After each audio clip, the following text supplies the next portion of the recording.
Salut à tous, bienvenue dans ce nouvel épisode du 1330. Aujourd'hui, du 1330 plein d'intelligence artificielle, et ça c'est cool, et même de l'intelligence humaine en la personne de Sylvain Grosse. Comment vas-tu?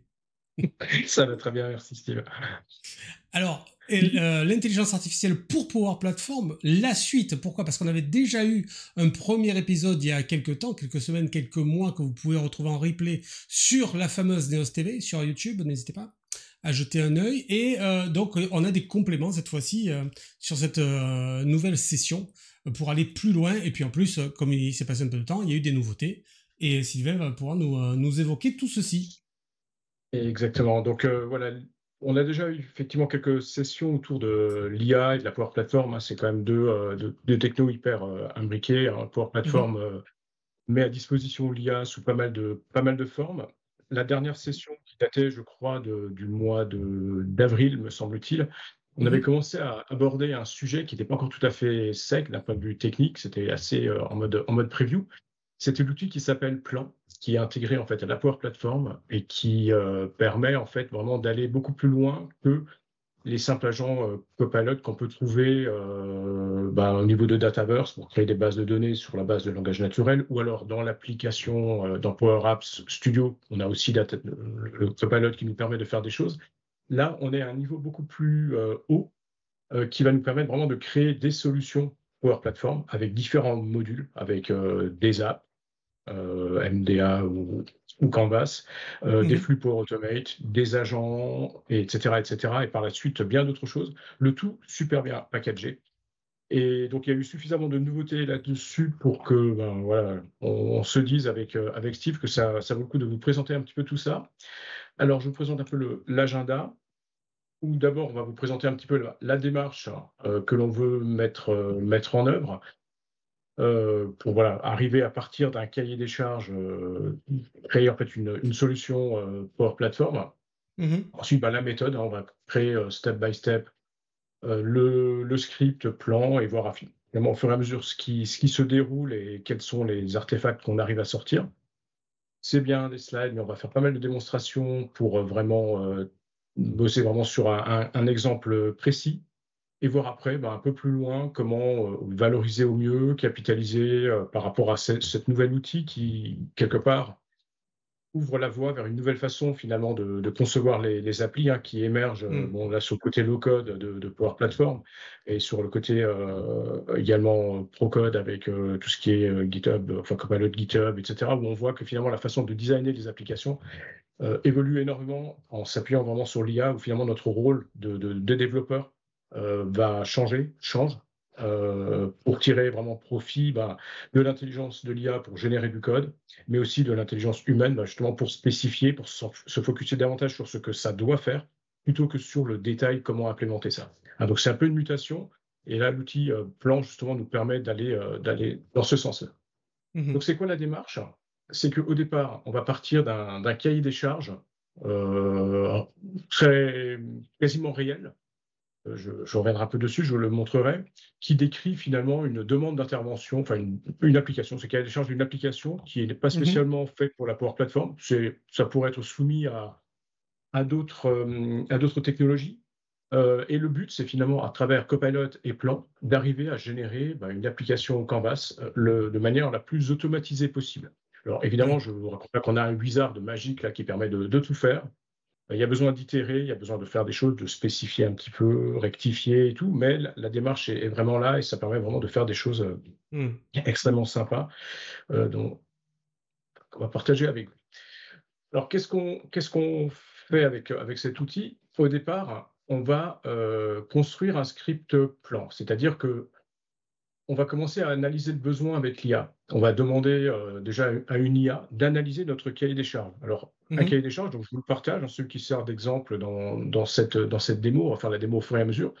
C'est ça, hein, donc c'est vraiment expliqué, enfin voilà, c'est très c'est un cahier des charges absolument classique, hein, Mhm. avec les acteurs, les rapports, quelles sont les Ouais. fonctions, les rôles, etc.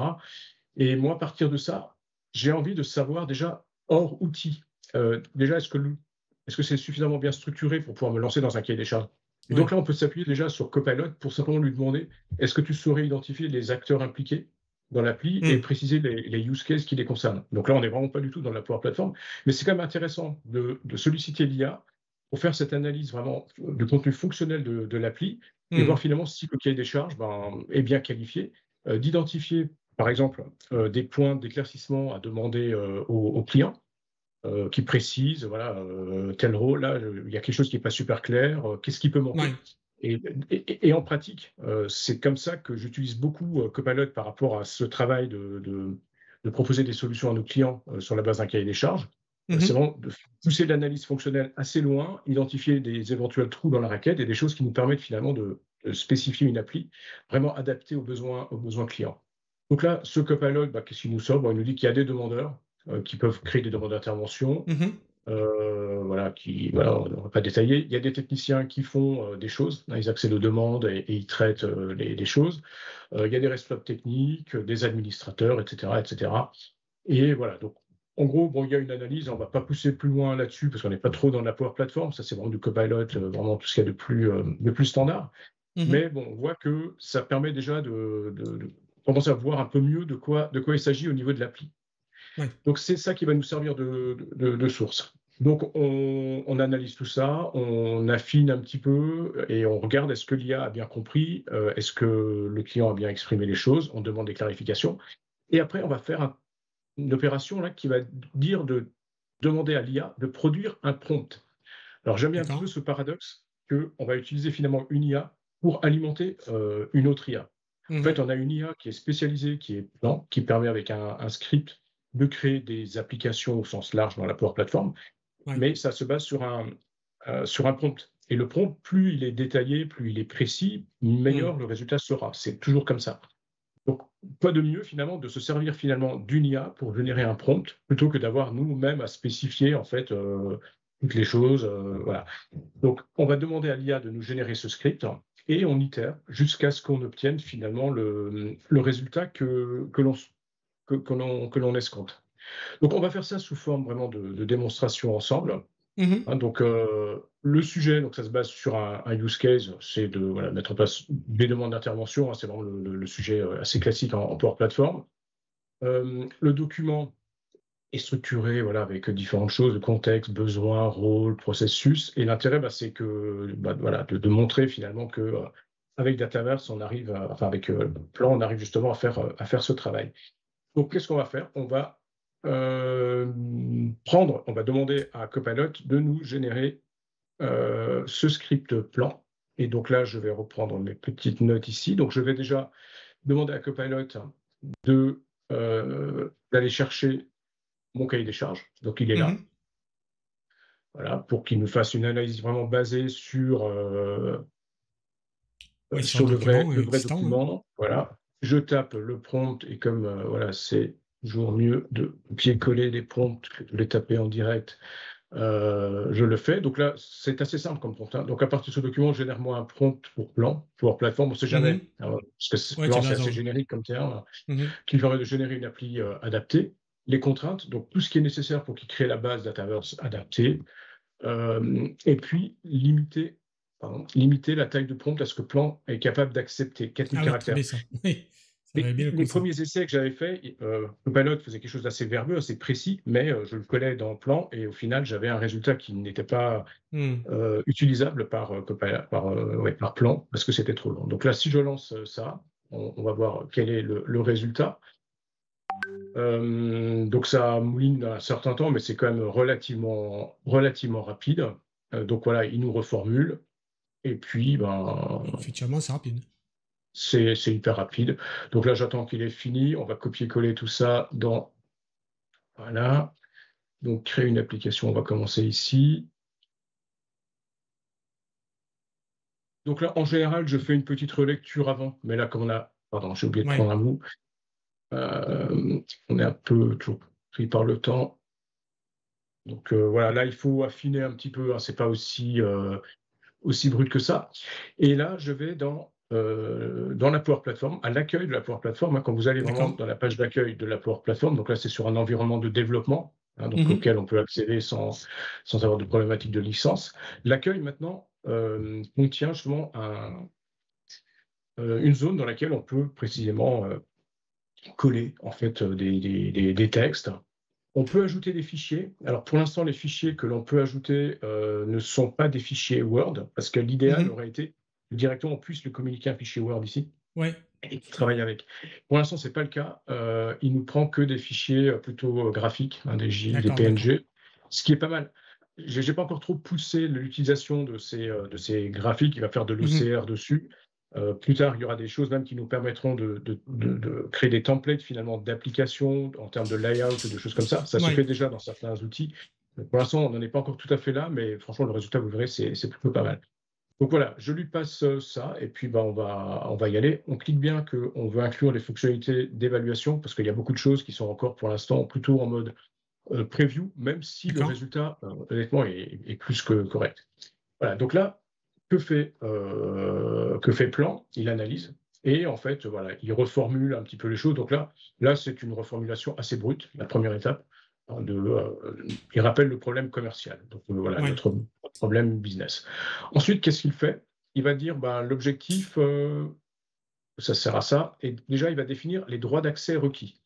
Il va refaire la même Mhm. analyse que j'ai faite moi avec Copilot. Il identifie les différents acteurs et ce qu'ils Ouais. doivent faire.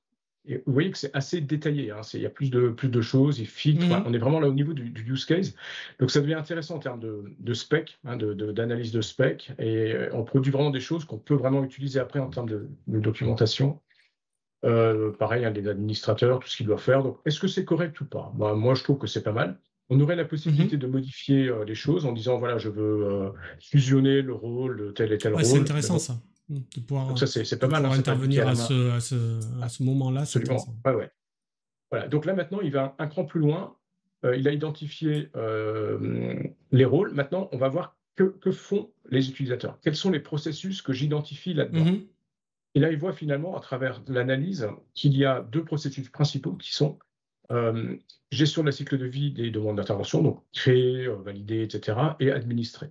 On va s'intéresser en fait euh, au premier processus pour voir que il ne s'agit pas juste voilà, d'identifier ça. Quand on affiche le processus, on a vraiment quelque chose. Je vais dézoomer un peu pour y voir.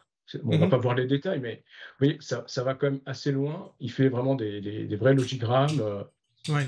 avec les acteurs, qui fait quoi, les techniciens, le système. Enfin, on a quelque chose d'assez détaillé qui nous détaille vraiment le process.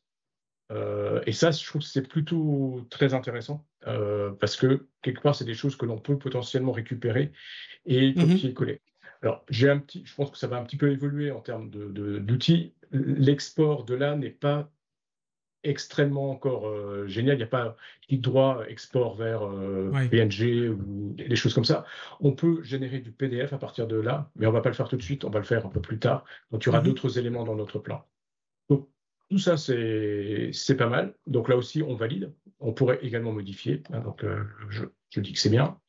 Là maintenant, il va plus loin. Il va nous préparer le modèle de données et D'accord. il nous crée finalement quelles sont les tables utilisées pour stocker et fournir les infos. Donc une table, demande d'intervention, on s'en serait douté, notification, site, etc., etc. Donc là, est-ce que ça nous plaît, est-ce que ça nous plaît pas? Alors là, pour l'instant, moi, c'est difficile à dire. Hein, donc on va afficher les détails de tout ça. Quel est le modèle de données qu'il nous propose? Ah, sympa là, c'est le modèle, ok. Ah oui, tu as Et même donc les voilà, cardinalités. il fait les cardinalités, et puis c'est vraiment, il repère vraiment, enfin, c'est vraiment une base de données relationnelle. Donc il y avait des Mhm. vrais lookups hein, en termes de modèles de données. Là, on peut agir. Là aussi, alors soit directement en cliquant dessus, en disant supprimer, mais on peut aussi lui dire, par exemple, supprime la table utilisateur. Pourquoi je fais ça? Parce que il y a déjà dans Dataverse une table utilisateur et je n'ai pas envie d'en recréer une autre. Ouais. Voilà. Bon. Donc là, on le fait, c'est surtout là, à titre voilà, de démonstration. Oui, bien sûr. Euh, voilà. Vous voyez que là, il l'enlève effectivement. On pourrait ajouter des colonnes, faire différentes choses par rapport à ça. Bon, on va s'arrêter là pour cette partie. Donc je reviens. Maintenant, bon, je trouve que le résultat est plutôt pas mal. On va dire que la modélisation est plutôt pas mal. Mhm. Euh, donc on en est ici. Maintenant, il nous demande est-ce que je veux générer? Alors moi, je vais quand même, on va faire attention, on va pas faire n'importe quoi en termes de packaging d'appli. Tout ça va être généré dans une solution, D'accord. soit une nouvelle solution, soit dans une solution existante. Euh, et donc moi, je vais la créer dans une solution qui s'appelle ici 1330 pour être vraiment isolé. Euh, on peut également lui dire que l'éditeur, choisir son éditeur. Mhm. Donc je vais le mettre sur cet éditeur-là. Pourquoi? En fait, c'est assez important ce que je fais parce que je travaille dans un environnement où, dans mon cas, j'utilise beaucoup l'outil pour faire des avant-ventes et des choses comme ça. On va avoir des tables qui vont porter le même nom. Si on n'identifie pas chaque table par rapport Ouais. au dossier précédent, tout va se croiser dans le même environnement et il y aura des conflits, en tout Hmm. cas un manque de clarté. Là, en face de chaque éditeur, on a un préfixe sur le nom des tables et sur tous les objets qui dépendent de cet éditeur. Et là, ça me permet de bien isoler finalement les différentes solutions entre elles. Donc ça, je vais enlever ce petit... Voilà. Et à partir de là, bah, j'enregistre. Voilà. Et puis, on dit que ça semble correct. Voilà. Ça, il va pouvoir concrètement générer ces tables.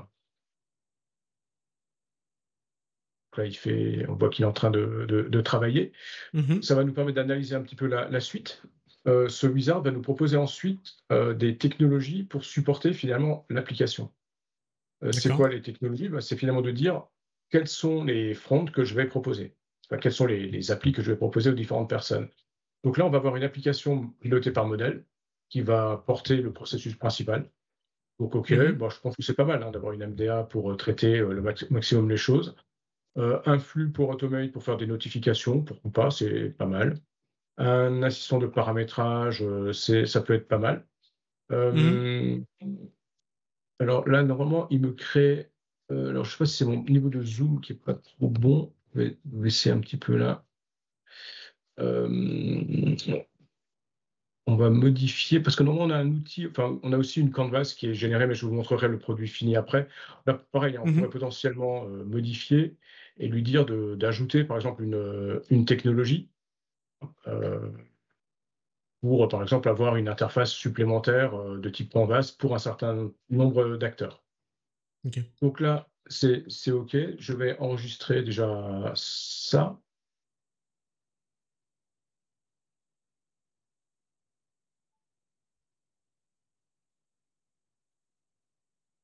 Là, on va dire que la solution, c'est correct. Et puis, on va pouvoir créer après les différentes applis. Donc, bon, la partie Canvas, je vous la montrerai en démo. On aurait dû Mhm. l'ajouter, mais le temps file un petit peu. On ne va pas vraiment le faire. Donc là, il a dit qu'il a créé les tables Dataverse, hein, donc qu'on peut D'accord. potentiellement modifier après. Et donc, à partir de ce moment-là, on va pouvoir générer directement les applications. Hein, donc là, on a un petit plus qui est là. Si on veut, si on préfère, on peut, avec ce petit bouton ici, dire que je veux convertir ça en application Canvas. Pourquoi pas, hein. D'accord. Là, je vais voir si je peux ajouter une app. Ah oui, d'accord. On peut ajouter une appli existante. Ça peut être pas mal aussi. Euh, Parce que vous voyez que dans les différents choix, il nous propose aussi que telle fonction, on peut la remplacer par un artefact Hmm. existant. Parce que souvent, dans ce genre d'outil, on se dit, ouais, c'est super au début, ça permet d'initialiser des trucs, mais après, dans mon cycle de vie, c'est pas trop adapté, etc. Là, en fait, on peut même continuer à faire des plans, les faire évoluer et Ouais. gérer vraiment son cycle de vie d'appli grâce à ce mécanisme-là. Ah, et ça, je trouve que c'est ce qui fait aussi que ça devient quelque chose à utiliser au-delà de la simple démo ici. C'est pas qu'une Mhm. démo vitrine, c'est que vraiment ça devient un outil qui peut vraiment opérationnellement apporter vraiment pas mal de services. Donc là, je vais créer l'application Model Driven. Donc il faut qu'on patiente un petit peu. Alors pendant ce temps, on va aller voir l'application Canvas qui a été générée la dernière fois, Mhm. voilà, qui est celle-là. Je n'y ai alors quasiment pas touché. La seule chose que j'ai faite, vous allez le voir après, c'est d'ajouter de magnifiques icônes en face Oui. de chaque bloc. C'est vraiment enfin, ça sort directement de l'IA avec tout ce qui est redimensionnement. Si on était dans le studio, on pourrait mettre un layout de type téléphone, par exemple. Pour Mhm. l'appli Canvas, ça peut être effectivement pas mal d'avoir ce genre de choses. D'avoir, enfin, pour le technicien, d'avoir une version embarquée enfin, embarquée sur un téléphone de cette application pour dire voilà, j'ai fait Ouais. l'intervention, prendre des photos, etc., etc. Donc de tirer profit vraiment de la Power Platform. Donc ensuite, est-ce que il a fini? Bon, bah, vous voyez que là, il a effectivement Si tu as l'occasion de rezoomer un travaillé. peu, ça nous plaît. Oui, pardon. Ouais, ouais. Merci. Ouais. Pour l'intérieur, c'est un peu moyen, mais parce que oui, là, on est encore dans un mode un peu design. Enfin, ouais, on est encore un peu avec le designer. Là, je peux le monter un peu ici. Voilà. Donc Mhm. ça, ce qu'il montre ici, là, c'est l'application MDA qui a été créée. Je vous montre un peu, voilà, avec les différentes entités, donc les demandes d'intervention qui sont là. Vous voyez que le jeu de données n'est pas si mal, hein. Ouais, Il oui, y a des effectivement. vraies données, enfin des vraies données fictives, si on peut dire. Les différentes lookups, enfin, les différentes colonnes sont vraiment, il y a vraiment une base de données relationnelle derrière. Ici, les types d'interventions qu'on va retrouver là, hein. Donc là, il y a vraiment une table de référence avec les différents types d'interventions. Mhm. Euh, voilà, les sites, c'est pareil, les différentes agences avec des adresses. Tout ça, c'est des choses. Moi, ça fait depuis un petit moment que je fais voilà, des démos dessus, que je l'utilise au quotidien pour faire justement les différents maquettages d'écran. Avant, on avait énormément besoin de travailler sur les données que Power Apps générait, enfin que Plan générait, les données de test. Ici, il faisait agence A, B, C, D, etc. Ce qui, pour des Mhm. démos, n'est pas terrible. Vaut mieux avoir vraiment des vraies données, enfin des données un peu crédibles. Ah, mais sûr. C'est beaucoup plus intéressant. C'est Voilà, parlant, on donc arrive là, mieux à se projeter, quoi. complètement. Donc là, ça, je vais l'enregistrer. On est vraiment dans une application ici, model driven, totalement classique, hein. Là, vous pourriez ajouter des pages, modifier la navigation. Vous voyez qu'il a Mhm. même créé des icônes adaptées à chaque entité. Alors, ça Ouais. aussi, c'est assez propre dans une MDA, je trouve, d'ajouter ce petit truc. Donc ça, c'est sympa. Ensuite, bah, on va pouvoir exécuter tout ça.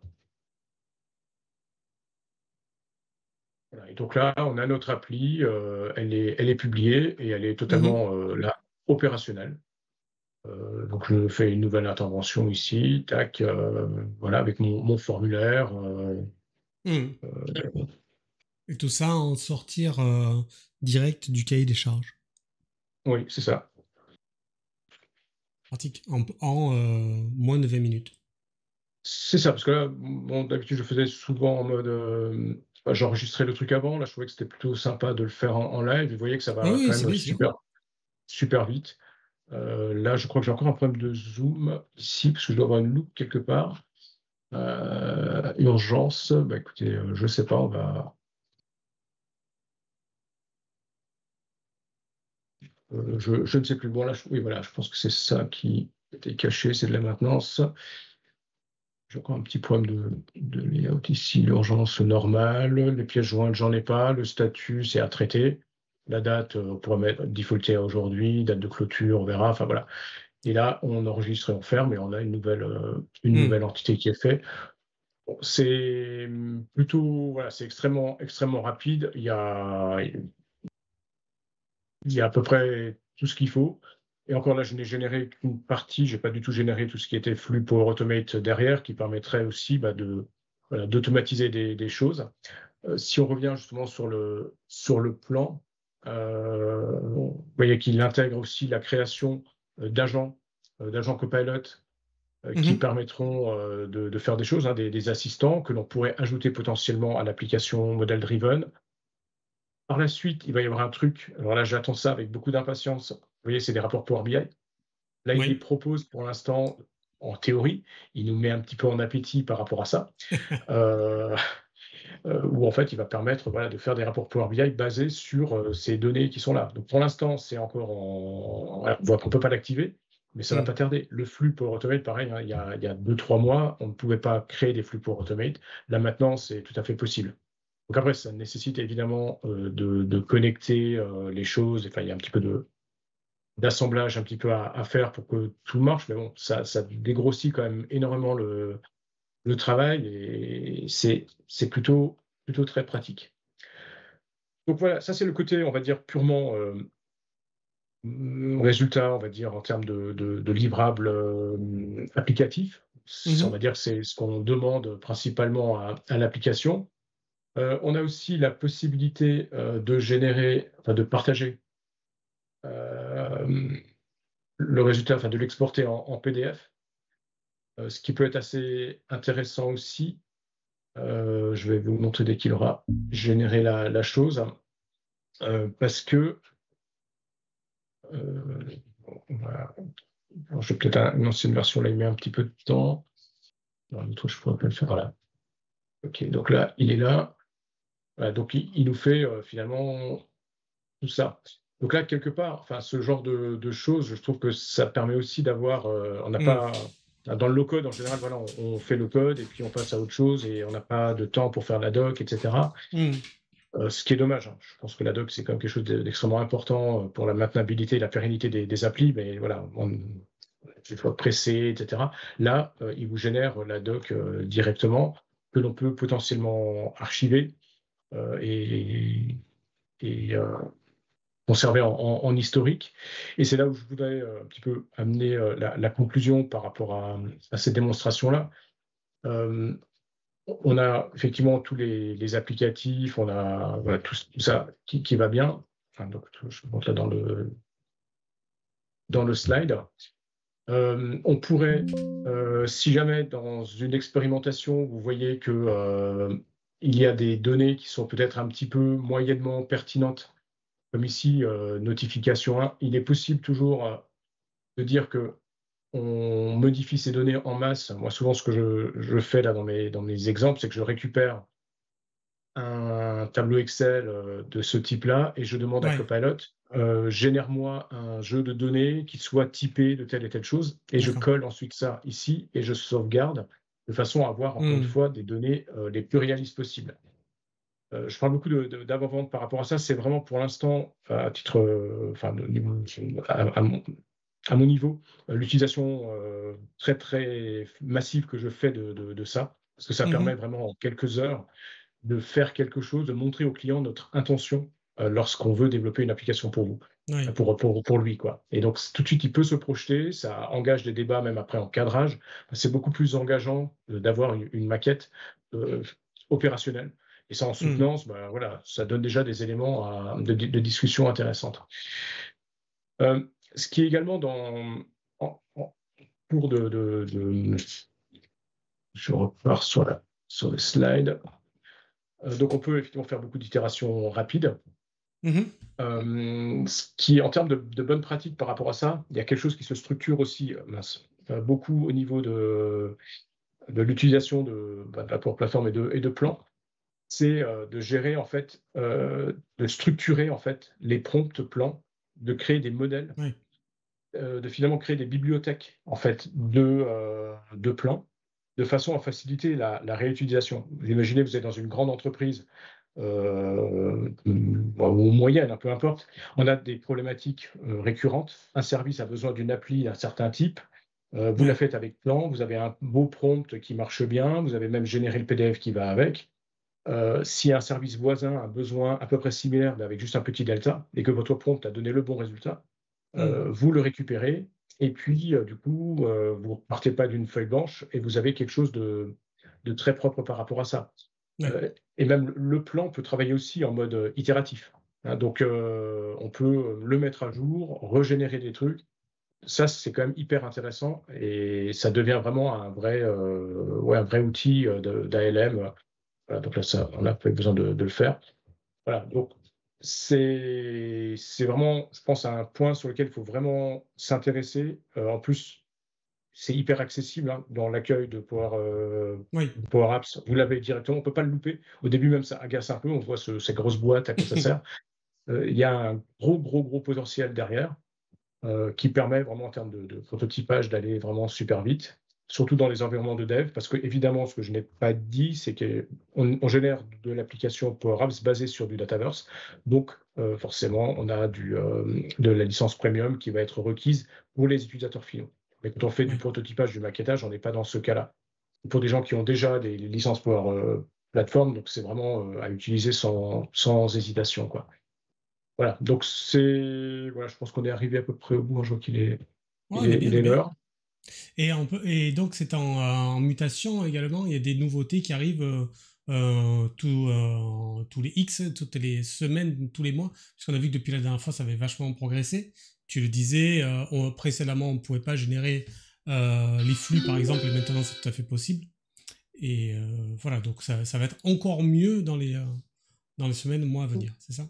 Complètement. Et il y a un gros module bon, qui n'est pas encore prêt, qui n'est pas encore activable sur les tenants français. Ça ne marche que sur les tenants US. Ça s'appelle les Mhm. Generating Pages, où en fait, on aura des tables Dataverse et on pourra lui dire crée-moi une application autour de cette table Dataverse et ce Mhm. seront des pages, mais vraiment beaucoup plus customisées, qui ne ressembleront même plus à du low-code. C'est-à-dire que là, c'est lui qui va générer du code autour de ces tables pour faire une application Power Platform qui, en fait, c'est comme si on encapsulait un gros PCF autour, Mhm. un gros composant PCF en fait autour de notre modèle de données avec des galeries, des boutons, enfin des choses vraiment beaucoup plus fluentes, etc. Enfin, ça promet, enfin, j'ai pu prototyper un petit peu ça sur un tenant US. Ça, c'est vraiment très, très prometteur. Donc, j'attends un petit peu que ça se généralise plus, qu'on y ait plus facilement accès. Et puis, on se reverra ici Mais pour oui, partager ça avec vous. exactement. Et avant ça, on pourra se revoir déjà la semaine prochaine puisque nous allons avoir un 1330 dédié à du .NET, toujours plus vite avec .NET. Ce sera avec Julien Chérita, on va parler performance de la nouvelle version, de la dernière version du framework et de .NET. Donc c'est mercredi les amis. Merci beaucoup Sylvain, c'était comme d'habitude très intéressant. Merci bien. Merci à vous tous. Allez, salut, à bientôt.